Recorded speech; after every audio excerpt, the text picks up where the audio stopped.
ফজর নামাজের আজান দিছে, যখন আল্লাহু আকবার করছে, সে আবার আমাকে ডাকে।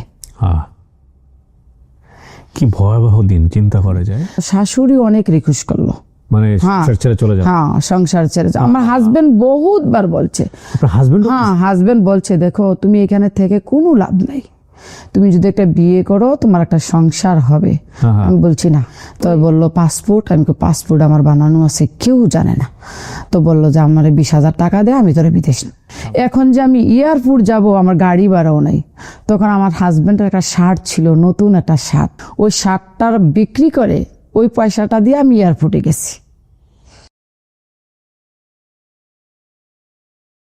আসসালামু আলাইকুম প্রিয় দর্শক এবং শ্রোতা, আল্লাহ সর্ব অবস্থায় আমাদের সবার মঙ্গল করুন, সবসময়ের মতো সেই প্রার্থনা জানিয়ে শুরু করছি প্রবাসীর অন্তর কথা। আমাদের অনুষ্ঠানটিতে যারা জীবন দশায় প্রবাসী হয়েছেন এবং প্রবাস জীবনে বর্তমানে আছেন, কিংবা প্রবাস জীবন খেটে বাংলাদেশে এসেছেন, বা প্রবাস জীবনে থাকা অবস্থায় বাংলাদেশে ছুটিতে এসেছেন, এরকম প্রবাসী যারা আছেন তাদের গল্পগুলো আমরা তুলে নিয়ে আসতে চাই। আমরা একটু আলাদাভাবেই তাদের কথাগুলো শুনতে চাই। অনেক আনহার্ড স্টোরিজ আছে, যে গল্পগুলো আসলে আমাদের শোনা উচিত। কতটা ত্যাগের বিনিময়ে একজন মানুষ নিজের সমস্ত কিছু ছেড়ে ছুড়ে দিয়ে দেশের বিপুয়ে যান এবং সে কষ্টগুলো করে তিনি নিজের পরিবারের জন্য, দেশের জন্য পরিশ্রম করেন। আমরা চেষ্টা করছি অনুষ্ঠানটিকে আপনাদের সামনে বেশি বেশি তুলে নিয়ে আসবার জন্য, এবং আমরা বিশ্বাস করি দেশের বাইরে থেকে যারা শোনেন বা যারা আমাদের এই অনুষ্ঠানগুলোতে অংশগ্রহণ করতে চান, তারা কোনো না কোনোভাবে আমাদের সঙ্গে যোগাযোগ করবেন। আমাদের দেশের বাইরে থেকেই নাম্বারে ফোন দিলে আসলে ফোন রিচ করা যাবে না, তবে আমি বলবো আমাদের যে মেল অ্যাড্রেসটি আছে, আপনারা যদি আপনাদের ফোন নাম্বার দিয়ে মেল করেন, আমরা নিশ্চয়ই আপনার সঙ্গে যোগাযোগ করব। এটা আমি বলবো যে দেশে আসার পরে হলে ভালো হবে। দেশের বাইরে যারা বর্তমানে অবস্থান করছেন তাদেরকে তোমরা যোগাযোগ করে আনতে পারবো না, কারণ আমরা আসলে ওভারসিজ ইন্টারভিউ করি না, আমরা শুধুমাত্র স্টুডিওতে প্রেজেন্ট থাকা অবস্থায় ইন্টারভিউ করি। সুতরাং দেশে এসে আমাদেরকে নক দিলে এটা বেটার হবে। আমাদের মেইল অ্যাড্রেসটা আপনার স্ক্রিনে দেখতে পাচ্ছেন, sharemystory24@gmail.com। এছাড়া ফোন নাম্বারটি রয়েছে 09639887777। আপনার নামটা একটু বলেন। আমার নাম মুসাম্মদ রাহিমা। রাহিমা, বয়স কত? 40। জন্ম জেলা কোথায় আপনার? ব্রাহ্মণবাড়িয়া ডিস্ট্রিক্ট, কসবা থানা, গ্রামের নাম বেলতলি। কিছুদিন পর মারামারি হয় কেন এখানে? ওইটা আমার বাপের বাড়ি এলাকায়, আর স্বামীর বাড়ি হচ্ছে কুমিল্লা ডিস্ট্রিক্ট, ব্রাহ্মণপাড়া থানা। আচ্ছা, না কিন্তু মারামারিটা হয়? হ্যাঁ, কারণ আমরাও তো বাইরে থাকি, মানে দেখি আর কি নিউজ হয়। মানে আমি সেদিন শুনলাম যে সামান্য একটা জিনিস নিয়ে দুই গ্রুপের মারামারি, ভেরি ইমোশনাল, অনেক কিছু হয়। যাই হোক, ব্রাহ্মণবাড়িয়া যারা আছেন তারা মন খারাপ করবেন না, এগুলোতে আসলে ফেসবুকে এখন ট্রল হচ্ছে অনেক বেশি। মারামারি থেকে দূরে থাকতে হবে, বিশেষ করে গ্রামের মুরব্বী যারা আছেন তারা কিন্তু চাইলে স্টেপ নিতে পারেন। তো রাহিমা, শুরু করেন আপনি, আপনার গল্প আমি শুনবো। জি। আমি ক্লাস 7-এ পড়ি, তখন আমার ভাইয়ের বিয়ে হয় মেবি 1995-তে। তখন বিয়ে হয় শ্বশুর বাড়িতে, ওই যে যায় না বিয়ার দিন বরের সাথে, তো ওই দিনকা প্রচুর বৃষ্টি হচ্ছিল। তখন আমি এবং কি আমার ছোট বোন আমরা যাইতে পারি নাই। তখন বিয়ের পরে যে ওই বর যায় না, ওই যাওয়ার সময় আমি গেছিলাম। যাওয়ার পরে আমার ওরা দেখলো, আমার ভাবির ভাই দেখার পরে তারা মনে হয় আমার বাপ মার কাছে প্রস্তাব দিছিল যে আমরা ওকে বিয়ে করতে। হ্যাঁ, তখন আমি বাবির বিয়ের সময় ক্লাস 5-এ পড়ি। আচ্ছা। পরে ওই কথাবার্তায় 1-2 বছর চলে গেল, তখন আমি ক্লাস 7-এ পড়ি। ওরা এই বছর তো বিয়ে হবে। আর তাছাড়া আমার স্বামী একদম আছে না, গ্রামের ছেলে, একদম সোজা সাজা। আর আমার দেবর, বাসুর, নন কিছুই নেই, শুধু আমার শ্বশুর, শাশুড়ি আর আমি। 13 বছর 7 মাসে আমার বিয়ে হলো। বিয়ে হওয়ার পরে আমি শ্বশুর বাড়িতে গেছিলাম বিয়ের সময়। যাওয়ার পরে একদিন ছিলাম, পরে চলে আসছি। পরে আর যাই নাই, কারণ আমি ছোট, আমি তখন স্কুলেও লেখাপড়া করি, যাইনি। পরে আমার শ্বশুর অসুস্থ হয়ে গেল 6 মাসের ভিতরে। পরে ধরা পড়লো ক্যান্সার। এখান থেকে লোক গেল, বলল যে উনি মারা যাবে, এরকম ডক্টর বলছে, আর বেশি দিন নাই। তো আমাকে নিয়ে আসলো, এইভাবে নিয়ে আসলো। যাওয়ার পরে আমার ভাই আসলো আমার সাথে, আমার মাও আসলো, আমিও আসলাম। আসার পরে শুক্রবারে আসছি, শনিবার রবিবারে 12টার দিকে মারা গেছে দিনের। মারা যাওয়ার পরে তো আমি এখানে থেকে যাই, আর বাপের বাড়ি যাওয়া হলো না, স্কুলও আর যাওয়া হলো না। 15 বছরে। আপনার 15 বছর বয়স? হ্যাঁ, 15 বছর বয়স। 1998-তে আমার বড় মেয়েটা পেটে আসে। আসার পরে মনে হয় 5-6 মাসের মধ্যে আমি তখন প্রেগনেন্ট, আমার হাজবেন্ড অসুস্থ হয়ে যায়। পেশায় কি কি করতেন? এই যে বাড়িতে দোকান ছিল, মুদি দোকান মুদি ছিল। দোকান ছিল, ওকে। হ্যাঁ, পরে অনেক জমিন সামান অনেক ছিল। অবস্থা সম্পন্ন ছিল। হ্যাঁ, অনেক প্রচুর ছিল। এক মার এক ছেলে, আর দুটা বোন ছিল। বড় বোনের জামাই আর্মি চাকরি করতো, আর ছোট বোনের জামাই বাড়িতে টুকটাক কাজ করতো। বলতো যে আমার পেটে ব্যথা, আমার পেটে ব্যথা, এরকম প্রচুর প্রতিদিনই এরকম করতো। করার পরে ডাক্তারের কাছে নিয়ে যেত, ডাক্তারে ওর কোনো রোগ চিনতো না। পরে আমার বড় মেয়েটা 1999 ডিসেম্বর মাসের 28 তারিখে জন্ম হইল। 41 দিনের দিনও আমার আব্বা আসলো, আমাকে নিয়ে গেল। 42 দিনের দিনও খবর গেল আমাদের বাড়িতে যে উনি অসুস্থ, প্রচন্ড অসুস্থ। তো আমি আসলাম, আমার মা আসলো, আমার ভাই আসলো, বাপ আসলো, এসে দেখো ও বাড়িতে নাই। বাড়ির কাছে একটা সরকারি হসপিটাল ছিল, ওইখানে 25 দিন 26 দিনের মতো ছিল। ও আর সুস্থ হয় নাই, এবং কি ডাক্তার বলতেও পারে নাই যে ওর কি রোগ। তখন তো আমি হসপিটালে থাকি মেয়েটা নিয়ে 42 দিন, আমার শাশুড়িও থাকে। ডক্টর বলতেছে এখান থেকে ওকে নিয়ে যান, অনেক অসুবিধা, আর অপারেশন করতে হবে। তখন ব্রাহ্মণপাড়া থেকে কুমিল্লা আজকে ট্রান্সফার করতেছে। পরে ডাক্তাররা আমাকে ওই দিনে রিলিজ দিয়ে দিল। তো আমি একটা গাড়ি করে নিয়ে আসলাম কুমিল্লা। মেয়ের বয়স কত তখন? 2 মাস। একদম কোলের বাচ্চা? হ্যাঁ, একদম ছোট। আনার সাথে সাথে ওরে বললো যে আজকের ভিতরে অপারেশন করতে হবে, নাইলে ওই বাঁচবে না। আর পেটটা ফুলে অনেক উপরে চলে গেল দেখলাম, আর কথাও বলতে পারছে না। তখন পরের দিন অপারেশন করবে, অপারেশন থিয়েটারে নিয়ে গেল। তখন বললো যে ব্লাড লাগবে। দেখলাম যে না, ওরও বি পজিটিভ, আমারও বি পজিটিভ। বলছে 2 মাসের বাচ্চারাকে আপনারা ব্লাড নিতেছেন, এটা তো ভালো না। তখন আমাকে ডাক্তার উঠাই দিল যে ব্লাড দেওয়া যাবে না, আপনি যান। ব্লাড নিচ্ছি, নিয়ে ওর অপারেশন হলো। 3 দিন পর ওর গান আসছে। 4 দিন 5 দিন পরে ডাক্তার আসলো। আসার পরে ডাক্তার দেখলো এটা ফুলে ও অনেক উপরে উঠে গেছে, সিঁড়িটা অনেক উপরে উঠে গেছে। পরে ওই ডাক্তারের কেসিটা দিয়া শুধু সুতাটার মধ্যে এমন করছে, পুরাটা সুতা উঠে গেছে, আর পেটটা এরকম হয়ে গেছে। এবং কি পেটের ভিতরে সব কিছু দেখা যাচ্ছে, আজুরি যত কিছু আছে। ওই যে সিলিটা উঠে গেল, এইভাবে ডাকলো ডাক্তারে। প্রথম পেটের মধ্যে ওই যে রুই আছে না, ফুম, ওইগুলা দেয়। পরে 2-3টা গামছা দিয়া বাঁধে, 2-3টা, পরে আবার 2-3টা টাওয়াল দেয়, পরে আবার বেল দেয়। ওই 1 ঘন্টার মধ্যে ওইগুলো আবার পানি দিয়ে ভিজে যায়। এরকম করতে করতে করতে অনেক দিন চলে গেল। পরে দেখতাম ডাক্তার 9টার দিকে ড্রেসিং করাইতে আসে, 9টার দিকে একবার, দুপুরে একটা, 2টার দিকে একবার, আবার রাতও একবার। তারপরও মাল কাড়ে না, বেড মেট সব কিছু পানি পানি হয়ে যায়। আবার 7 দিনের বেলা ডাক্তার আসলো, তখন আমার আব্বুও খারাপ ছিল। তো আমি আবার বাচ্চা কান্দাকাটি করে দেখে বালকিনিতে ছিলাম। 2 মাসের বাচ্চা নেই? হ্যাঁ, আমি একদিনও বাড়িতে যাই নাই। বুঝে ওঠার আগেই সংসার, মানে প্রেম ভালোবাসা তো ডেফিনেটলি সেই বয়সে সে বুঝে না, তার আগেই তার সংসার শুরু হয়ে গেছে, তার আগেই বাচ্চা কাচ্চা, এবং তারপরে দায়িত্ব। দেখেন, আজকের এই গল্পটা ডেফিনেটলি এটা ওনার ব্যক্তি জীবনের গল্প। এই জিনিসটাকে ইন্সপায়ার করে একবার জাতীয়ভাবে চিন্তা করার কোনো সুযোগ নাই যে ডেফিনেটলি এত অল্প বয়সে বিয়ে হলেই সুখী হইতো। ব্যাপারটা এরকম না, অল্প বয়সে বিয়ে হওয়া অনেক দুর্ঘটনাও আছে। তো এটা ওনার জীবনে হয়েছে। তো এটা দিয়ে অনেক সময় গুরুজনরা এটা বলেন যে আসলে যে ভালো সে সব জায়গাতেই ভালো। ঠিক আছে, জি বলেন। তারপর পরে 7 দিনের দিনও ডাক্তার আসলো। পরে আব্বাকে বলল যে ওই আর বাঁচবে না, আর 4 দিন মনে হয় আছে, যা কিছু খাওয়ার খাওয়াই নিয়ে। যদি ডাক্তার এইভাবে বলছে, ওই যদি কাঁচামরিচও খেতে চায় ওইটাও দিয়ে। পরে 4 দিন বাঁচলো, বাঁচতে তো আছে। খাবার ডাক্তার বলছে খেতে দেন, খানা বন্ধ করবেন না। পরে ওই মুখি দিয়ে যদি মাংসের টুকরাটা দিত না, ওই ডেসিনলা আসতো, পরিষ্কার হতো, ওই মাংসের টুকরাটা আবার ওয়াপেস চলে আসতো, ও ভাত গুলে চলে আসতো, আবার খাইতো, কিন্তু পেটের দিক দিয়ে বের হয়ে যেত না, ওই হজম হয় নাই।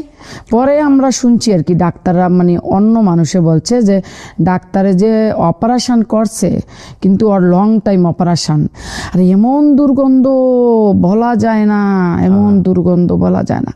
তখন আমি ওই হসপিটাল থেকেই ক্ষেত বিক্রি করতেছি, জমি বিক্রি করে। হ্যাঁ, অনেক জমি বিক্রি করেছি।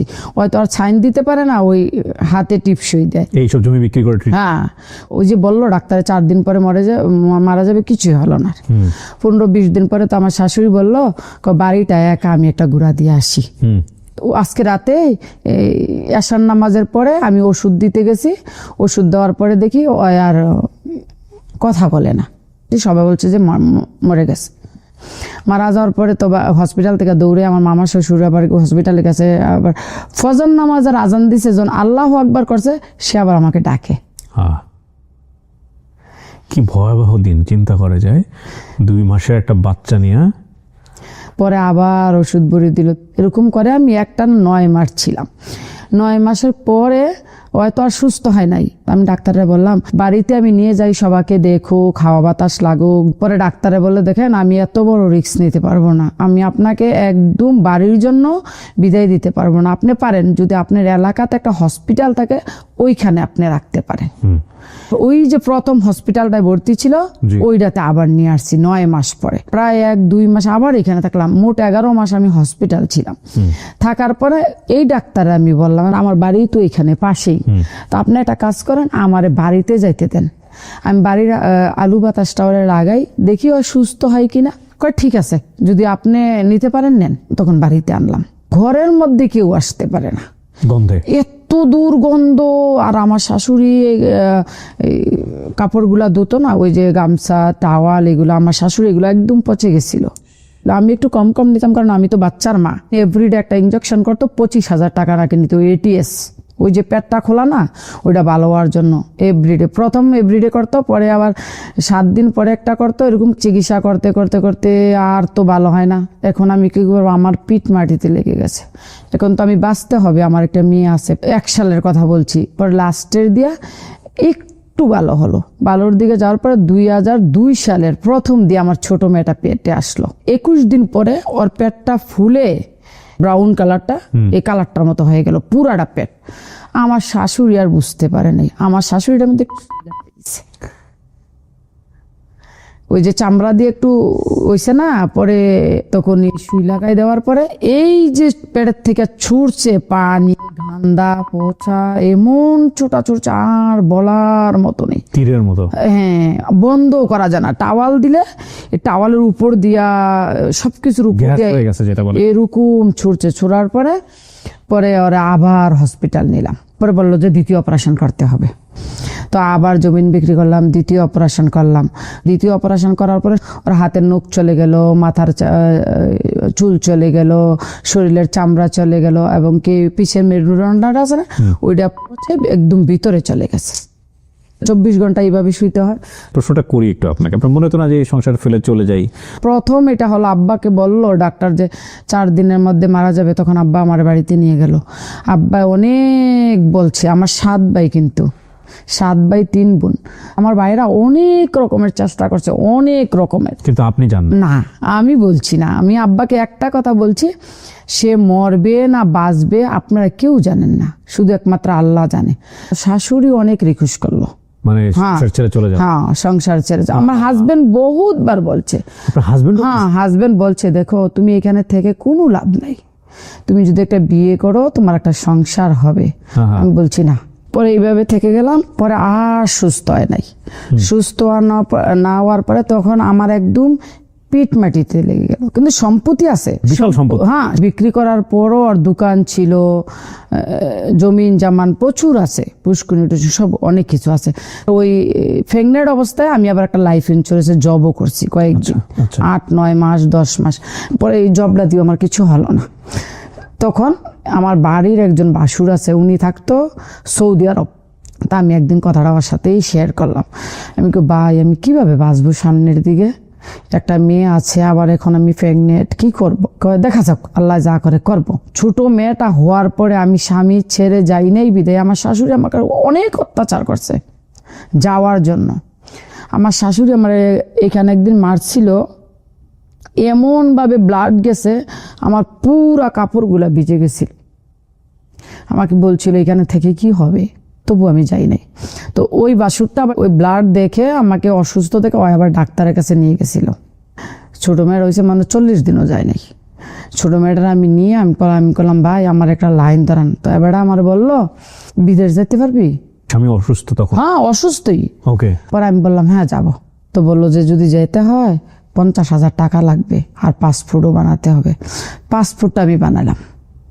পাসপোর্টটা এমনিভাবে বানালাম, কেউ জানে না ঘরে, শুধু আমার হাজবেন্ড জানে। তখন আমার ছোট মেয়েটার মেবি 1-2 মাস বয়স। হ্যাঁ। বড়টার 2 বছর, 2-2.5 বছর। হ্যাঁ, এটা 2003 সালের প্রথম জানুয়ারি মাসের ঘটনা। পরে আমার এক ননসের জামাই, মানে এলাকার বাড়ির পাশে বাড়ি, একদিন রাতে আসলো, এসে বলল যে আমি দুবাই যাচ্ছি। আগেও দুবাই আসিল, যে আমি দুবাই যাচ্ছি রাইমা, আমার 20,000 টাকা দে। তখন আমি ওরে বললাম, কেউ জানবে না আমি আপনার 20,000 টাকা দেবো, তবে আপনি আমার বিদেশ নিতে হবে। তো বললো পাসপোর্ট, আমি পাসপোর্ট আমার বানানো আছে, কেউ জানে না। তো বললো যে আমার 20,000 টাকা দে, আমি তোরে বিদেশ নিই। স্বামী এটা জানতো? হ্যাঁ, শুধু স্বামী জানতো, আর কেউ জানতো না, স্বামীর মাও জানতো না, বোনও জানতো না। পরে আমি অনেক বুঝাইলাম যে আমি তো বাঁচতে হবে দুটা মেয়ে নিয়ে, মানুষও মন্তব্য করে 2টা মেয়ে হয়েছে, সংসারে কেউ নেই, ও কারা লালন পালন করব, কে দেখবো, কে কি করব। আমার কিন্তু এক টাকা নাই। বাপের বাড়ি গেলাম, আব্বারে গিয়ে বললাম যে আব্বা, ওই যে আমাদের ক্ষেতের একটা ক্ষেত আছে, ক্ষেতের পাশে যে স্ক্রিমটা পানি উঠে ক্ষেতের থেকে, ওই ক্ষেতটা করে দিবে। কট বলতে? বন্ধক দেবে। বন্ধক? ওই ক্ষেতটা আঁকতে আমার 20,000 টাকা লাগে। আব্বা বলছে ঠিক আছে। পরে আব্বা ব্যাংকে নিয়ে আমার 20,000 টাকা দিল, রাতে কেউ যাতে না দেখে। পাসপোর্ট কপি, 2 কপি ছবি আর 20,000 টাকা নিয়ে গেলাম ওর বাড়িতে। ওর বাড়ি আবার একটু দূর। পরে ওর 20,000 টাকা দিলাম, ওই দুবাই চলে গেল। ভিসাটা বাইর করলো, বাইর করার পরে আরো 30,000 টাকা দেওয়া লাগবে। 29,000 টাকা কইতে দেবো। তখন আমার শাশুড়ির আমি বললাম, কইরা আবার কোন কথা, বেড়িতে বিদেশ যায়? আমি কই হ্যাঁ আমি যাবো, কি করব? তো বললো না না না না, ওই বেড়িতে বিদেশ যেয়ে থাকতে পারে না, আজকে গেলে কালকে পরে পরে আমার টাকাগুলো মার দিব। আবার বাড়ির মানুষে বলতেছে, ও জামাই ছেড়া যায় না, জামাই অসুস্থ, জামাই ছেড়ে বাপের বাড়িতে যায় না, বিদেশ যাইবো, 2টা বাচ্চা কয় এই দরজাতে যাইবো, ওই দরজাতে বাড়ি পারবো। পরে 29,000 টাকা দিলাম। দেওয়ার পরে আরো লাগবে টিকিট কাটতে, এখন ওই টাকাটা আমার হাতে। 2003 সালে হঠাৎ করে একদিন আমার বাসায় ফোন দেওয়ার পরে, রমজানের আগের দিন, কয় শুক্রবারে তোমার ফ্লাইট। আরে কি আশ্চর্য কথাবার্তা, আমি তো জানিও না, শুনিও না, 2টা বাচ্চা আমি কার কাছে রেখে যাবো সেইটাও আমার এখনো কনফার্ম হয় নাই। কয় না, এই শুক্রবারে তোমার ফ্লাইট। এখন যে আমি এয়ারপোর্ট যাব, আমার গাড়ি ভাড়াও নাই। তখন আমার হাজব্যান্ডের একটা শার্ট ছিল, নতুন একটা শার্ট, এটা অপারেশনের আগে ওরে মানে কেউ ওর মামা না কেউ দিছিল কাপড়টা। ওই আমার ভাই আবার টেলার, ভালো টেলার, আমার ভাইয়ে সেলাই দিছে শার্টটা। ওই শার্টটার বিক্রি করে ওই পয়সাটা দিয়ে আমি এয়ারপোর্টে গেছি। প্রিয় দর্শক, আপনারা হয়তো অনেকেই জানেন দ্য প্রিমিয়াম হোমস লিমিটেডের কন্ডোমিনিয়াম প্রজেক্ট সম্পর্কে। এটা ঢাকার আশুলিয়া মডেল টাউনের বি ব্লকে অবস্থিত আন্তর্জাতিক মানের সাশ্রয়ী কন্ডোমিনিয়াম প্রজেক্ট। এই কন্ডোমিনিয়াম প্রজেক্টের নিজের স্টুডিও অ্যাপার্টমেন্ট কেনা এখন খুবই অ্যাফোর্ডেবল। এখানে শুধু একটা অ্যাপার্টমেন্ট না, পুরো লাইফস্টাইল বদলে দেওয়ার মতো সুযোগ সুবিধা আছে, যেমন swimming pool, football turf, basketball ground, kids play zone সহ আরো অনেক সুবিধা। একটা নিরাপদ বাউন্ডারির মধ্যেই স্কুল, সুপার শপ, হাঁটার জায়গা, জিম সেন্টার সহ আরো অনেক কিছু। এবং খুব সহজে অল্প অল্প করে 4 বছর ধরে কিস্তির মাধ্যমে পেমেন্ট করার সুযোগ রয়েছে, যেখানে 600 স্কয়ার ফিট থেকে শুরু করে 1 বেডরুম এবং 2 বেডরুমের স্টুডিও ফ্ল্যাট অ্যাভেলেবল রয়েছে। যদি আপনারও একটা ছোট নিরাপদ নিজের ফ্ল্যাটের স্বপ্ন থাকে, তাহলে বিস্তারিত জানতে আপনি কল করুন স্ক্রিনে দেওয়া নাম্বারে। গিয়ে আমি বিদেশে গেলাম আমি দুবাইতে, এই বাচ্চা কাচ্চা রেখে। হ্যাঁ, তখন আমার বড় মেয়েটা 4 মাস বয়স, ছোট মেয়েটা, আর বড় মেয়েটা 2 বছর বয়স। বড় মেয়েটা ঘুমিয়ে গেছিল, আমার শাশুড়ি হাতে দিয়ে, আর ছোট মেয়ের নিয়ে বৃষ্টি, প্রচন্ড বৃষ্টি। তো আমি ছোট মেয়েটা নিয়ে শুয়ে পড়লাম। ও আবার দুধ খেতেছে, ও আর দুধ ছাড়ে না আমার থেকে। পরে আমি ওরে এমনি ভাবে রেখে উপরে খেতা দিয়ে কাপড় দিয়ে চলে গেলাম 2003-এ। কেমন লাগতেছিল ওই সময়টাতে? যেটা কল্পনা করা যায় না। বলতেছে তো বলে যাচ্ছে, জাস্ট ফিল করার চেষ্টা করেন, তাহলে বুঝবেন। এমন একটা জায়গা চাইলে চলে আসতেও পারবে না, না মানে মনে হলো যে কালকে গেলাম আজকে চলে আসলাম, সম্ভব না। যাওয়ার পরেও ওইখানেও সুখ নাই। আপনার কাজ কি দিল, কোথায় গেলেন? এজেন্সি থেকে ভিসা নিছিল, ট্রাভেলস থেকে। তো আমাকে নিয়ে ওই একটা এজেন্সির মধ্যে রাখলো। রাখার পরে এক আরবি মহিলা এসে আমাকে নিয়ে গেল। আমি তো আর আরবি বুঝি না ওই সময়, তো আমার ইংলিশে যায় আমি একটু বুঝি। সকাল উঠলাম, আমাকে বলল ঝাড়ু দিতে, পোছা করতে। বাড়িটা অনেক বড় বাড়ি ছিল, জঙ্গল ছিল, ওই অনেকগুলা বকরি ছিল, মুরগি ছিল। প্লেট দিত, বলতো কি মুরগির ডিম নিয়ে আস। ও মুরগির ডিম আনতে গেলে মুরগি আমার দৌড়াই দিত, আমি আসা পারতাম। আবার বলতো কি হাতে খেজুর দিত একটা বড় বলে, ওই ডিনা বকরিরে দিয়া, ছাগল দিয়া, ওই দিতে গেলে ওই ছাগল আমার দৌড়াই দিত। মেশিনে কাপড় দে, ওই ধোয়া হয়ে গেলে বাইরে দিবি। আমি কাপড় নিয়ে বাইরে বসেই থাকি। ওয়াশিং মেশিন ব্যবহার করতে জানতাম? হ্যাঁ, ও এরকম জানতাম না। বলতো ক্লিন করার জন্য, ক্লিন কাকে বলে এইটাও জানতাম না। বলতো ডাস্টিং করে, ও ডাস্টিং কাপড় নিয়ে আমি, আমার হাতে কাপড় দাঁড়াইছে, আমি এক জায়গায় দাঁড়াই থাকতাম, ধুলাবালি ঝাড়তে বলছে আর কি। তো আমার হাতে আবার কাছে দিত, কত ঘাস কেটে নিয়ে আয়। ওই দেশের ঘাস যেটা বাড়িতে হয় গ্যান্ডারি গাছের মতো, কুইশোর গাছের মতো। ঘাস কাটতে গেলে আমার পুরো হাতে পায়ে রক্ত এসে পড়তো ওই পাতার ইয়ায়। তো আমি আসলে আর চাইতাম না। এরকম করে করে 25 দিন মাত্র গেছে। দেশ আমি ফোনও করি নাই। আমার বললো তোর কেডায় নিয়ে আসছে, দেশে কে নিয়ে আসছে? তখন আমি যাই বলছি যে আমার ভাই বা ব্রাদার নিয়ে আসছে। কয় এক কাজ কর, আমার কয় নাম্বার আছে না, তো এবার আমার নাম্বারটা লেখে একটা পেপারে দিছিল। তো আমি নাম্বারটা দিছি, ফোন করছে। ফোন করার পরে আমি আবার কান্নাকাটি করতেছি, ওরা তো আরও বাংলা বোঝে না। আমি কো ভাই এখানে ছাগলটা খানা দিতে হয়, মুরগির ডিম নিতে হয়, ওই ঘাস কাটতে হয়, বাড়ি ক্লিন করতে হয়, কাম দিয়ে দিয়ে। আমি আপনি পাগল হয়েছেন, আমি এই কাম করুন, আমার বাড়িতে পাঠান, জলদি বাড়িতে পাঠান। কয় বাড়িতে আর যাওয়া যাবে না। আমি কেন? যেতে হলে আবার ক্যান্সেল করতে হবে, ওই মালিককে পাসপোর্ট দিতে হবে। পরে শুনছি যে মহিলা আমাকে নিয়েছে, ওই মহিলা ওইখান থেকে এজেন্সি থেকে যে আমার আনছে, আমার 5-10 হাজার দেরাম দিয়ে আনছে, কিনে আনছে, বিমান ভাড়াও আমারে দিছে, ভিসা দিছে, এভরিথিং দিছে। পরে আমি বললাম না, আমি আর থাকবো না, আমি কান্নাকাটি করি, আমি ওর ঘরে আর কামও করবো না। পরে আমার মেডিকেলও করাইছে ওরা ভিসা লাগানোর জন্য। পরে মহিলা এরকম দেখে আমি কাজ টাজ করি না, শুধু কান্নাকাটি করি দিন রাত। এই পুরো রমজান মাস শুধু আমি কোরআন শরীফ নিয়ে বসে থাকি। কোরআন শরীফের পানি আমার পুরা কোরআন ভিজে যায়। কিচ্ছু খাই না, ওই দেশের খানা খেতে পারি না, সাদা সাদা খানা, আর অন্য কিছু দেয় না। পানি দিয়ে কাঁকড়া রান্দা রাখে, দুধ দিয়ে কাঁকড়া রান্দা রাখে, পানির মধ্যে মাংস দেয় সিদ্ধ করে, পরে এটার মধ্যে চাউল দেয়, সবজি দেয়, সাদা সাদা। এটা কীভাবে খাওয়াও যায় না। ওই মহিলা যায় খানা বানাইতে, বলে এই কাইটা দিতে, ও ছুরি দিয়ে কাটা লাগে বুটে, ওইটাও জানতাম না আগে। পরে ওয়াশ করে দিতে বলে, সব কিছু ধুয়ে দিতে বলে, ওইটাও আমি করি না। আমি আমার ঘরে বসে থাকি।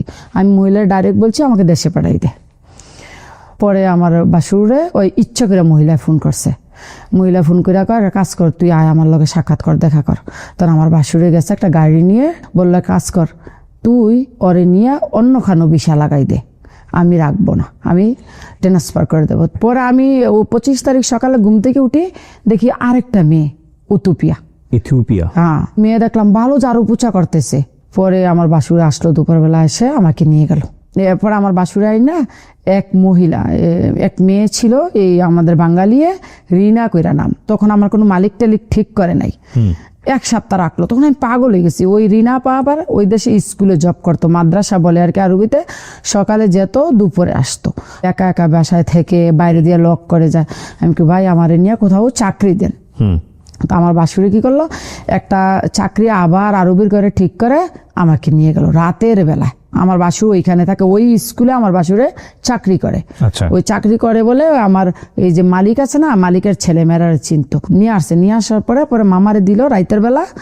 মামা আমার পায়ে অনেক খুশি। ওয়ও মানে দুবাইয়ের মেয়ে না, এমারতের মেয়ে না, ওই ওমানের মেয়ে। ওই আমার আর বাপের আবার 3টা বউ। বড় বউয়ের 8 ছেলে 4 মেয়ে, মেজু বউয়ের 2 ছেলে 1 মেয়ে। আরবাব মানে আপনার মালিক যে ইনফ্লুয়েন্সার আর কি। পরে আমার এটা 3য় বউ, 3 নাম্বার বউ। ওর একটা মেয়ে আছে, আমি গিয়ে আবার ওই আমার ছোট মেয়েটার মতো পেয়েছি, 3 মাসের। হ্যাঁ, পেয়ে আমিও খুশি, মামাও খুশি। ওই মানে হচ্ছে মালিকের বউ, আপনি মামা বলতেছেন? হ্যাঁ, ম্যাডাম রে মামা। ওকে। পরে ওই যে মালিক তো 3টে বিয়ে করছে, 3 রাত 3 জনের কাছে থাকে। আমি যে গেছি, আমার বয়স তখন 18 বছর 3-4 মাস। তো মামার বয়সটা আমি গিয়ে দেখলাম আমার চেয়েও কম। ওই আমার কাজের কথাও বলে না, খানা বানানোর কথাও বলে না, শুধু ওর সাথে বসে থাকা আর গল্প করা, আর ওই বাচ্চাটারে দেখাশোনা করা। হাউসমেটটা কিন্তু সকাল 5টা বাজে উঠতে হয়। আমি সকাল 11টা বাজে উঠলো, আমার কিছু বলতো না। আমি যে বাচ্চাটা এখানে রেখে গেছি 1 মাস হয়েছে, কিন্তু আমি এখনো আমার কোনো দুধ কন্ট্রোল হয় নাই। মামা বলছে তুই কতদিন হয় দুবাইতে আসছ? আমি কই 1 মাস 10-15 দিন। কয় এখনো তোর দুধ যায় নাই? আমি কই না। আমাদের একটা বাঙালি দোকান ছিল, তো আমারে বললো ওই দোকানে গিয়া ওষুধের কথা ওষুধ দিব। ওষুধ দেওয়ার পরে আস্তে আস্তে আস্তে আস্তে আমার দুধগুলা চলে গেল। থাকলাম ভালোই, আমার কোনো জ্ঞান নাই। আপনি বাড়িতে বাংলাদেশ আমি তো যোগাযোগ করি না, আমার হাতে মোবাইল নাই, কারো নাম্বার নেই, কোনো কিছু নেই। তো একদিন ফোন করে আমার হাজবেন্ডের চাচাতো বোনের মোবাইলে, ওর একটা মোবাইল আগের দিনও আছিল না, ওই যে মোবাইলের উপর একটা কলমের মতো ছিল, অ্যান্টেনা। পরে ফোন দিছি রাইতে। কয় কে? আমি আপা আমি মিঞ্জুর মা রাহিমা। কই তুই বাচ্চা আসস? আমি হ আপা। মানে 2 মিনিট কথা হয়েছে, আর হয় নাই। 6 মাস পরে আমি যেই দোকানতে সামান আনতে যাইতাম গ্রোসারির থেকে, আমি আবার আরবি ভাষা 1 মাসের মধ্যে শিখে গেছি। আরবি আমি লিখতেও জানি, ওরে বাবা। পড়তেও জানি। আমি বাংলাদেশেও মাদ্রাসার মধ্যেই আমি লেখাপড়া করছি। তো ওই দোকানে যে আসা যাওয়া ডেইলি করি, ওই লোকটা আবার কেরালার, ইন্ডিয়া। তো আমার জিজ্ঞেস যে রাইমা, তুই যে এই দেশে আসস, বাড়িতে ফোন টোন করস? আমি কই না। পরে কয় তুই আমার এই মোবাইলটা দিয়ে ফোন কর। পরে নাম্বারটা নিয়ে গিয়া ওর ফোনে ফোন লাগাইছি। তখন আমার খালাতো ভাই উঠাইলো। আমি কই আক্তার ভাই আপনি ভালো আছেন নি? কয় আহিমা। আমি কয় রে খালায় খালুয়ে চিল্লে মরে যেতেছে। বলছে তুই বলে মরে গেছস? তো আমি কই কালকা এই টাইমে আবার আইনা রেখেন, আইনা রাখলে আমি কথা বলাম। কালকার দোকানে যাইতে পারি নাই। পরে ওই মা আর আব্বাই ওই নাম্বারে বারবার ফোন করে, ব্যাক করছে। হ্যাঁ ফোন করে। 2 দিন পরে আবার দোকানে গেছি। যাওয়ার পরে ওই যে বললো ওই দোকানওয়ালা, রাহিমা তোর দেশের থেকে ফোন আসছিল, খালায় খালুয়ে অনেক কান্দাকাটি করছে, অনেকবার ফোন করছে, 3,500 টাকা ফোনওয়ালারে দিছে। ওই সময় 50 টাকা না 100 টাকা মিনিট নিত। তো ওই মোবাইল দিয়ে 10-15 মিনিট আক্তার বেড়ে ফোন দিলাম। আক্তার বে আমার মা বাপরে ডাকাই আনলো, কথা কইলাম। তখন আমার মা প্রচন্ড কান্নাকাটি, তুই আসছ ন বাইছে? আমরা তো মনে করছি বাচ্চা নাই আর হিন্দা। পরে আমার হাজব্যান্ডেরও ফোন করলাম, তুমি আব্বা মারলো কথা কইছো নি? আমি হ্যাঁ বলছি তো। ওরা বলে তোমার ভাই বোনে বলে আমি নাকি তোমার কোনো বেচা দিছি না, মাইরা ফেলাই দিছি। অনেক কাজের মেয়েরা কি করতো, আটকেই রাখতো। মানে কাজের মেয়েরা ডুবাইতে গেলে চাঁদ সূর্যের মুখ দেখে না। কিন্তু আপনি যদি ভালো থাকেন, এমনও মানুষ নেই পৃথিবীতে যে আপনার ট্রাস্ট কেউ করবে, খারাপ চোখে দেখবে, যদি আপনার ইজ্জত আপনি বজায় রাখেন। ওই আমার বাসুর থাকতো, জাল থাকতো, ননদ থাকতো, যারা আমারে নিল। তো এই যে দুপুরে কাজটা শেষ হলে মামা আবার বাচ্চা নিয়ে শুয়ে পড়তো। মানে 2-1 দিন পরে পরে যাইতাম। আম্মা আব্বা বললো কি, রেহানার জামাই পাসপোর্ট করছে, রেহানার জামাই বিদেশ যাইব, আমার ছোট বোনের জামাই। তো আমি আমার এই বাসুরিকে কইলাম, ভাই আমার বোন জামাই আসবো, আপনি একটা ভিসা দেন। কইলো ঠিক আছে, 500 দিরাম দাও প্রথম। আমি ওই সময় চলে গেলাম ওমান গেলাম মামার সাথে। পরে ওই বোন জামাইয়ের ভিসা হলো, সে গেল দুবাইতে, আমি আর দেখলাম না। 2 বছর পরে আমার ভিসা শেষ, কন্ট্যাক্ট। পরে আমি আর বাপে কইলো, তুই মেডিকেল করে তোর ভিসা লাগাব। আমি আর বাপের লোকে প্রচন্ড বড় একটা ঝগড়া লাগাই দিছি। আমি কইছি আমি আর ভিসা লাগাবো না। আমি তখন আরবি জানি একদম ফুল, আমি আর ভিসা লাগাবো না। কেন? আমি দেশে চলে যাবো, আমার বাচ্চা ছোট ছোট। আমি একটা কাজ কর, তুই ভিসা লাগাই দেশের থেকে ঘুরে। আমি কই না, ওর বাচ্চাটা আবার চলতে পারে 2 বছর। এই করার পরে তো আমি বললাম ঠিক আছে ভিসা লাগাইয়া 3 মাস পর আমার ছুটি দিল। বাড়িতে যখন আসছি তখন মালিকের বোর করে 2য় বাচ্চা হয়েছে, 40 দিনও যায় নাই, 18 দিনের ছুটি দিছে আমারে। আচ্ছা। পরে আমি দেশের থেকে আইসা পড়লাম, আইসা আবার থাকতে লাগলাম। বাংলাদেশ থেকে গিয়ে 9 মাস থাকছি। তখন বাচ্চাটা বড়। আপনি এসে কি দেখলাম? জামাইয়ের কেমন অসুস্থ? ওই রকমই দেখলাম। জামাইয়ের দেখাশোনা করে কি ওই সময়টা? ওই শাশুড়ি দেখে। আমার শাশুড়ি ওই সময় আমার মতোই ছিল, 40, 45, 50 এরকম ছিল। তো ওই সময়টাতে কি টাকা পয়সা কিছু ইনকাম করতে? হ্যাঁ, অনেক টাকা ইনকাম। আমি তো ওই যে গেলাম 25 দিন ছিলাম, ওই মহিলা আমাকে 1 মাসের স্যালারি দিয়েছে। তো ওগুলো আপনি কি দেশে পাঠাই দিলেন? না, ওইগুলো আমার বাসুরের কাছে দিলাম, আমি বাসুরে দেশে পাঠাই দিল। আচ্ছা। আর ওই যে 2 বছর ছিলাম, আমার আর বাপে মালিক একসাথে মানে প্রতি মাসে টাকা দিত না, আমার 2 মাস 3 মাস পরে পরে পুরাটা বেতন একসাথে দিত।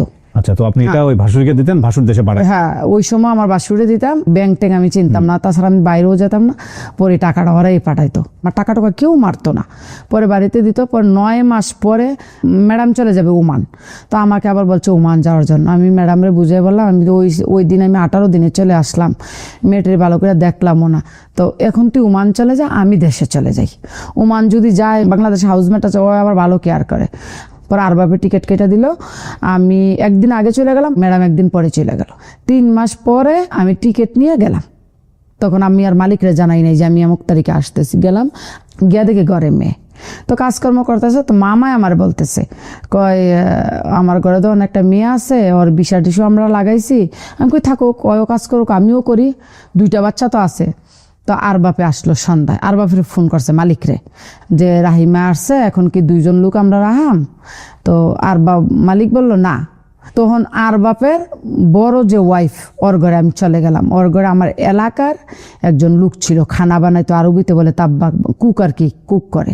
পরে আর বাপের বললাম যে আমি যদি বাইরে কাজ করি, তুই কি আমার ক্যান্সেল করে দিবি? না, ক্যান্সেল করুম না, আমি কই পাসপোর্টও তোর লগে রাখ, আকামও তোর লগে রাখ, আমার নাম্বারটাও লিখে রাখ, যদি কোনো পুলিশ সিআইডি তোর রাস্তাঘাটে ধরে তুই ডাইরেক্ট আমার ফোন লাগাই দিবি। আচ্ছা আচ্ছা, মানে ওরই অধীনে থাকবেন কিন্তু বাইরে কাজ হ্যাঁ, করবেন। বাইরে Okay. কাজ কর। পরে আমার সালাম বে কইলো কি, এক কাজ করো, এই স্কুলে গিয়ে দেখো লুক লাগবে কিনা। পরে আমি স্কুলে গেলাম, ওই মালিকেরে ভাগ্নি আবার ওই স্কুলের টিচার। পরে আমি গিয়ে বললাম, পরে অনেকে বলল কয় এই ওই আগে তুই কই ছিলি, তো আর বাপের নাম কইছি, তোরা তো আরও রয়ে গেছে, আমার আর বাপ কিন্তু অনেক বড় লোক। পরে কাছে ঠিক আছে, তোরা আমি রাতের বেলা জানাই। প্রিয় দর্শক, আপনারা হয়তো অনেকেই জানেন দ্য প্রিমিয়াম হোমস লিমিটেডের কন্ডোমিনিয়াম প্রজেক্ট সম্পর্কে। এটা ঢাকার আশুলিয়া মডেল টাউনের বি ব্লকে অবস্থিত আন্তর্জাতিক মানের সাশ্রয়ী কন্ডোমিনিয়াম প্রজেক্ট। এই কন্ডোমিনিয়াম প্রজেক্টের নিজের স্টুডিও অ্যাপার্টমেন্ট কেনা এখন খুবই অ্যাফোর্ডেবল। এখানে শুধু একটা অ্যাপার্টমেন্ট না, পুরো লাইফস্টাইল বদলে দেওয়ার মতো সুযোগ সুবিধা আছে, যেমন swimming pool, football turf, basketball ground, kids play zone সহ আরো অনেক সুবিধা। একটা নিরাপদ বাউন্ডারির মধ্যেই স্কুল, সুপার শপ, হাটের জায়গা, জিম সেন্টার সহ আরো অনেক কিছু, এবং খুব সহজে অল্প অল্প করে 4 বছর ধরে কিস্তির মাধ্যমে পেমেন্ট করার সুযোগ রয়েছে। যেখানে 600 স্কয়ার ফিট থেকে শুরু করে 1 বেডরুম এবং 2 বেডরুমের স্টুডিও ফ্ল্যাট অ্যাভেলেবল রয়েছে। যদি আপনারও একটা ছোট নিরাপদ নিজের ফ্ল্যাটের স্বপ্ন থাকে, তাহলে বিস্তারিত জানতে আপনি কল করুন স্ক্রিনে দেওয়া নাম্বারে। রাতের বেলা যারা তখন আমার কিন্তু মোবাইল নেই। পরে ওই আর বাপের ঘরের কাজের এক মেয়ে আরেকটা ছিল, ওইরও থুপিয়া। পরে ওর হাতের নাম্বারটা দিয়ে আসছি, আমি যদি কোনো কাজ হয় ওর নাম্বার আমার কল করবি। রাতেই কল করছে। আর বাপের বোনের মেয়ে বিয়ে দিছে ওই ঘরের জন্য, ওই মেয়ে আবার প্রেগনেন্ট, বাচ্চা হবে। পরে ওরা রাখছে, আমার এতদিন বসাই রাখলো, বাচ্চা হলো, আমি হসপিটালে গেলাম, বাচ্চা হলো। পরে আমি ওর লগে থাকতে গেলাম। ওর ঘরে থাকতে গিয়ে ওই যে আমি ম্যাডামের সাথে একা থাকছি, ঘরে ড্রাইভার ছিল না, কুকের কোনো লোক ছিল না, আমি একা, ম্যাডাম একা, আমি তো আর বাইরের জগৎটারে দেখি নাই। এই ঘরে আবার 2টা মেয়ে আছে, আপনার হায়দ্রাবাদ আন্ধ্রার। একটা আছে খানা বানায় নজরুল করে নাম, চিটাঙ্গের। আর একটা আছে মনির, ওই মনে হয় নোয়াখালীর ড্রাইভার। তো দেখতেছি ওরা কেমন একটা রিলেশন, আমার ওইটা দেখে আর ভালো লাগলো না। বাচ্চাটা হলো 10-15 দিনের মধ্যে এগুলো দেখলাম। আবার দেখলাম যে ছোটো মোটো একটা ঝগড়া হয়ে গেল ওরার মধ্যে। গ্যাঞ্জামটা দেখে আমি আর এখানে থাকবো না। আমি ওই পরের যে আর বাপের বোন ওরে বললাম যে আমি এখানে কেন, আমি কই না থাকবো না, আমার পাসপোর্ট দিয়ে আমি চলে যাবো। আবার রিটার্ন গেলাম আর বাপের ঘরে। পরে আর বাপের জিজ্ঞাসা করলাম, আমি কি থাকবো তোর ঘরে রাখলে রাখ, নাইলে আমি আমার বাংলাদেশ পাঠাই দে। কয় না, আর অসুবিধা নাই, তুই চাকরি কর। আমি কই করবো? কয় বাইরে কর। আমার বলছে তুই বললাম ভিসা টিসা ক্যান্সেল করিস না। হ্যাঁ ভালো নয়, তো আবার যাওয়ান লাগে। তখন থেকে আমি আর ওর কাজ করি না, আমি পার্ট টাইমে 2-3টা কাজ করি, আমার ভালো টাকা ইনকাম হয়। কয়ে কাজ লাগাইছি, এই ঘরের কাজ। এরকম চলতে চলতে অনেক দিন চললো, ভালো ইনকাম আমার হইতেছে। হঠাৎ করে একদিন আমার খালাতো ভাই থাকে ইটালি, ছোট খালার 5 ছেলে ইটালি থাকে। তো বড় ছেলে যে বিয়া করছে, ওর শাশুড়ি আবার দুবাই থাকে, মেইন শহরে, এই যে এখন 165 তলা বিল্ডিং এটার পাশে। তো ওর ছেলে গেছে বাংলাদেশ থেকে, তো বললো যে রাইমা আমরা কাছে আসো।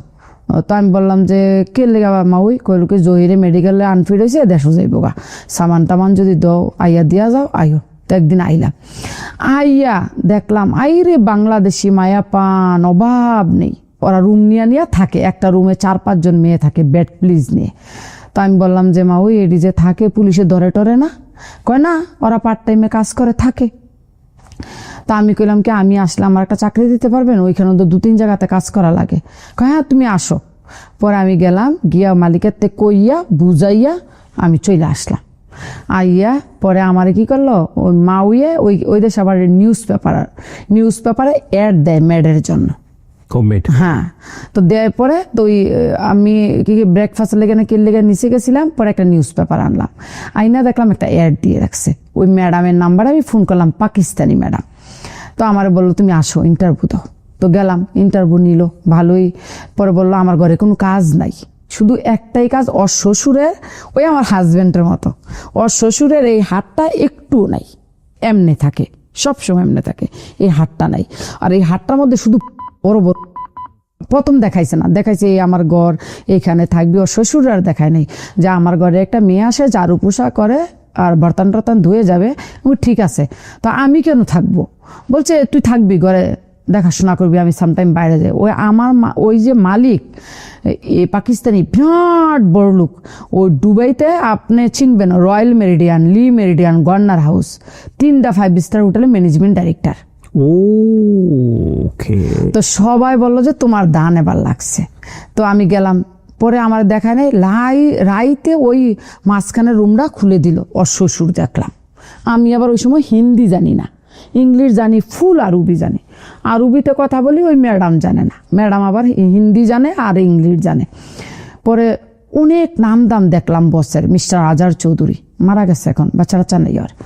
হ্যাঁ, পরে আমারে বললো মানুষে, ওর ঘরে আসা যাওয়া করে মানুষ, আর স্যার স্যার বলতেছে। পরে গিয়ে দিই, ওর শ্বশুরের আগে পিছে 2টা নার্স আছে, একটা নার্সের স্যালারি ডুবে 10,000 12,000 দিরহাম করে, অনেক টাকা। অনেক টাকা। রাইতে ওরে দেখাইলো আমারে, তোর শুধু কাজ, ওয়ান টাইম পরোটা আছে ফ্রিজে, এই পরোটা 2টা গরম করে দিবি, চা বানাই দিবি, আর দুপুরবেলা ওরে খানা দিবি, রুটি বানাই 2টা রুটি দিবি, খানা দিবি, সন্ধ্যায় খানা দিবি। আর ওর মেডিসিনগুলো তো নার্সারা দেখে, সবকিছু নার্সারা, সব নার্সে ড্রাই আর চেঞ্জ করে, সব কিছু করে। আর আমি শুধু ওই শুয়ে থাকে, এখানে আমার বসা থাকা লাগবে। আমি পানি দিই ওর মুখে, পানি খাওয়ালো এরকম করতে করতে ওরাও আমার অনেক পছন্দ করলো। স্যারের একদিন ডাইকে চাই না, স্যারেরা বললো, ইশারা দেয়, কথা বলতে পারে না, এখানে বসতো বললো। স্যারের হাতে ধরলো, পরে আমার হাতেও ধরলো, এটা তোর হাতে উঠাই দিয়ে গেলাম, এটা তোর বোন। ওই শ্বশুরে বলল? হ্যাঁ, শ্বশুরে বললো, যা সেবা করছে না। হ্যাঁ, বইলা ওই কান্দা করে দিল। পরে আমার রাখতে রাখলো, পরে আমিও থাকলাম 1 বছর। পরে কি করে, ও বাবারে পার্কে নিয়ে যায় বসের বাপেরও, তো আমিও সাথে যাই, গিয়ে আমিও এরকম সোফায় বসা থাকি। তো একদম বসে বললো, একদিন যদি সিআইডি পুলিশ চেক করে, আইডি চেক করে, দেখবো তোর ভিসা নাই আমার, তখন আমার 50,000 দিরহাম ফাইন হইব, তোর 5 বছরের জেল হইব। তুই এটা কাজ কর, ওইখান থেকে ভিসাটা ক্যান্সেল করে নিয়ে আমি ভিসাটা লাগাম। পরে বিষয়টা আমি এক রাইতে ওইখানে গেলাম, ক্যান্সেল করতাম। আমি আর বাপের সাথে 1 বছর কোনো যোগাযোগ করি নাই। ওকে। তো আর বাপ মনে করছে, মালিক মনে করছে আমি আর আসবো না। পরে আমারে বললো কি, সকালে দিব। তো সকালে বললো গাড়ির মধ্যে বোয়ার পর যাইতে আছে গাড়ি দিয়ে যাও গেদি, এক ইমিগ্রেশন লেগে গেছে। পরে কয়, তোর পাসপোর্ট আনে। পরে আমি গেলাম, আমার তো সব আটকে ফেললো এরকম একটা রুমে, এখানে তোর পাসপোর্ট। পরে পুলিশে বললো, তুই আর বাপের করতে বাগিয়ে গেছিস আরবিতে? আমি না আমি তো বাগি নাই। তো কয়, আর বাপে তোর ব্ল্যাক লিস্ট করে দিছে। আমি না, আমি বাগি নাই। পরে ওই চলে গেছে, আমার নামাই দিয়ে চলে গেছে, কিন্তু ওর নাম্বার আছে আমার কাছে।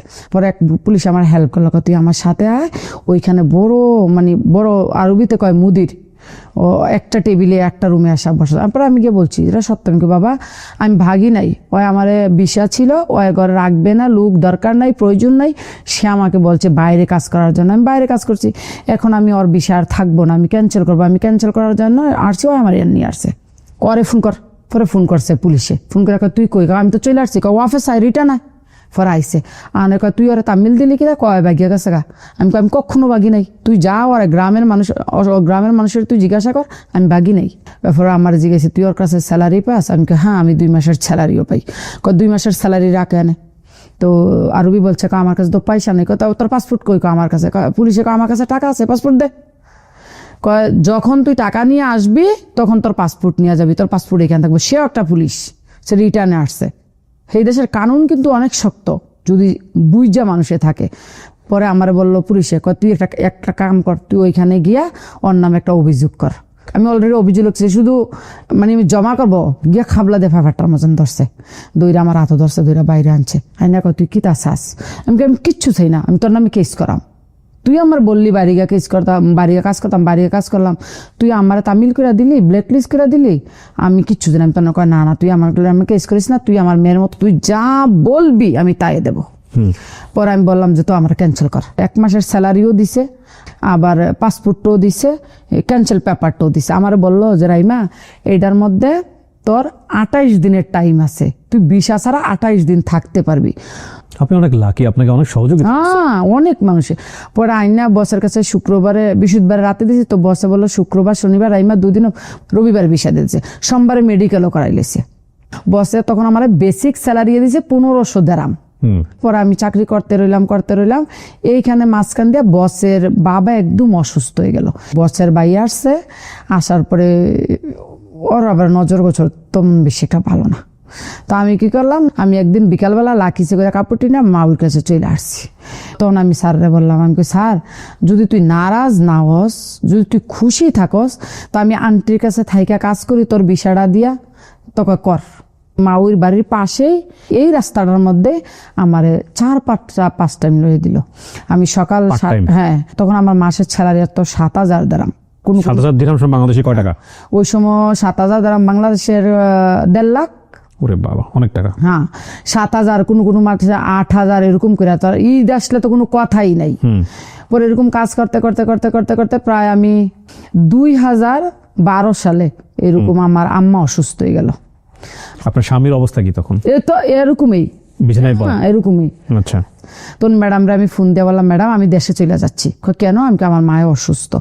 পরে আমার আবার ছোট ভাই আছে, আমি নিয়ে গেছি আমার ছোট ভাই আজগর। আবার আমার ভাই আবার আমার মায়ে যখন মারা যাবে 9 দিন আগে শুধু ভিসা লাগিয়ে নতুন ভিসা করে ইন আউট করে ওই দেশে গেছে।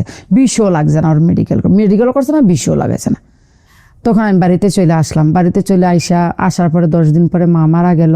পরে এখানে থাকলাম। তখন আমার দুটোটা মেয়ে, বড় মেয়েটার বয়স 10-12, ছোট মেয়েটার বয়স এরকম 10। পরে কি করলাম, ঢাকা মহিলা মাদ্রাসার মধ্যে এখানে আমার ভাবি আবার টিচার, এখানে দিয়ে দিলাম। তুই মেয়েকেই? হ্যাঁ, দুনো মেয়েকে। তো দুনো মেয়েকে দিয়ে দিলাম। আমি আবার চলে গেলাম কাজ করতে করতে। 2015 সালে আমি বাড়ির থেকে গেছি জানুয়ারির 11 তারিখ। আব্বাই মারা গেছে 21 তারিখ। বাবাকেও দেখতে পারে না, হঠাৎ আব্বা ভালো সুস্থ।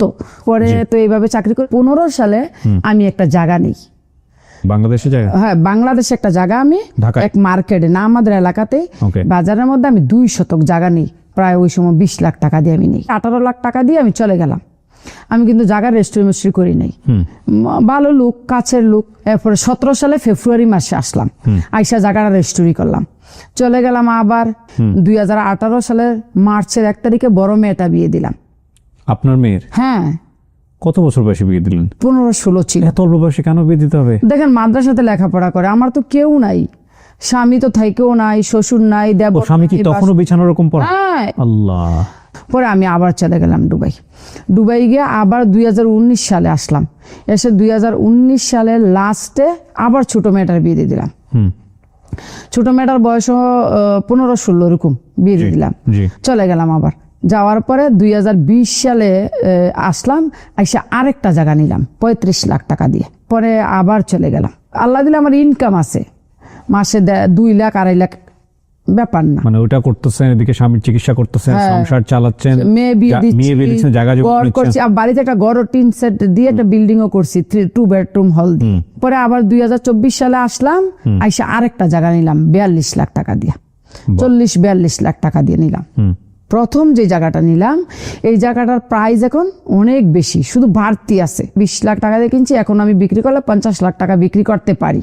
এখনো কি মানে পার্ট টাইম জবগুলো করেন? না, এখন আর পার্ট টাইম করি। তাহলে এখন টুকটাক ভিসার কিছু কাজ করি। করোনার পরে অনেক লোক নিছি, আমি করোনার আগেও নিছি। ওই পাকিস্তানি যে ফ্যামিলিতে ছিলেন ওখানে তো এখন আর নাই? না, ওইটা তো নাই। ওই যে বাবা মারা গেছে কখন, ওই মারা যাওয়ার পরে ওখান থেকে বের হয়? ওইখান থেকে ওই যে বললাম না স্যার রে, যে এই আব্বা তো এখন আর সুস্থ না, কথা বলে না, খানা খায় না, তো আমি তোর বিষয়ে বাইরে কাজ করি। ওইখান থেকে যে বেরিয়ে গেলাম 2012 সালে, আমি আর ওর কাছে আসি নাই। বসও মারা গেছে। এখনো আপনি দুবাইয়ে কাজ করেন? হ্যাঁ। কোথায় কাজ করেন এখন? এখন দুবাই জুমেরা, মানে অফিসের হেল্পিং হ্যান্ড কাজ করেন? হ্যাঁ। এবং পার্ট টাইম একটা জব করি আমি স্কুলে, 4 ঘন্টা জব করি। ওইখান থেকে আমার প্রতি মাসে 2300 দিরহাম আসে। কত বছর যাবত দেশের বাইরে? 24 বছর। কি পেলেন, কি হারালেন? টাকা হয়েছে, কিন্তু লাইফ তো আর পাই নাই। স্বামীটা কোথায় এখন? আছে বাড়িতে, বিছানায় ওইভাবেই?